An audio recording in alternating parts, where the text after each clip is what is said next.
লিচুর জন্য সুনাম রয়েছে উত্তরের জেলা দিনাজপুরের। এবছরে জেলার বিস্তীর্ণ অঞ্চলের লিচু বাগানে ব্যাপক মুকুল এসেছিল।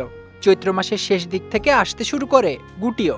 তবে স্মরণকালের ইতিহাসের রেকর্ড দাবদাহ আর অনাবৃষ্টিতে পুড়ে গেছে মুকুল, ঝরে পড়েছে গুটি।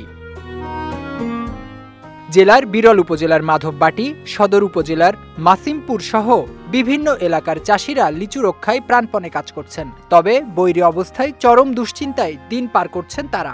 এই খরার কারণে এখন এই যে গাছে সেচ দিচ্ছি, তবুও কাজ এই মুকুল জ্বলি আছে। এখন অর্ধেকও যে ফল আছে অর্ধেকও নেই। মুকুট আসছিল সব জ্বলে গেছে, আর এবার আশা করা যায় না যে ভালো মতো লিচু হবে। অতিরিক্ত খরার কারণে আমাদের লিচুর মূলগুলো ঝরে যাচ্ছে।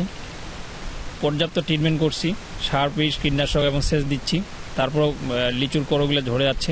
বর্তমানে বাগানের অবস্থা খুব খারাপ। অনাবৃষ্টির কারণে প্রখর তাপের কারণে অনেক মূল ঝরে গেল। পানি সেচ দিচ্ছি, কীটনাশক ব্যবহার করছি, তাও ফল আটকানো যাচ্ছে না আর কি। কৃষি সম্প্রসারণ অধিদপ্তর বলছে, বৈরী আবহাওয়ার এই চ্যালেঞ্জ মোকাবেলা করে সেচ ও ওষুধ প্রয়োগের মাধ্যমে পর্যাপ্ত ফলন পাওয়া সম্ভব।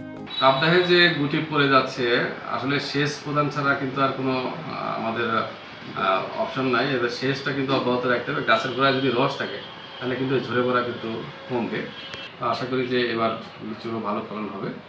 আর কৃষকরাও পরিচর্যা করছে, আমরাও তদারকি করতেছি এবং পরামর্শ প্রদান করতেছি। এদিকে দিনাজপুর আঞ্চলিক আবহাওয়া পর্যবেক্ষণাগারের তথ্য অনুযায়ী আগামী কয়েকদিনে আরও বাড়তে পারে জেলার তাপমাত্রা। বিজয় টিভি নিউজ ডেস্ক।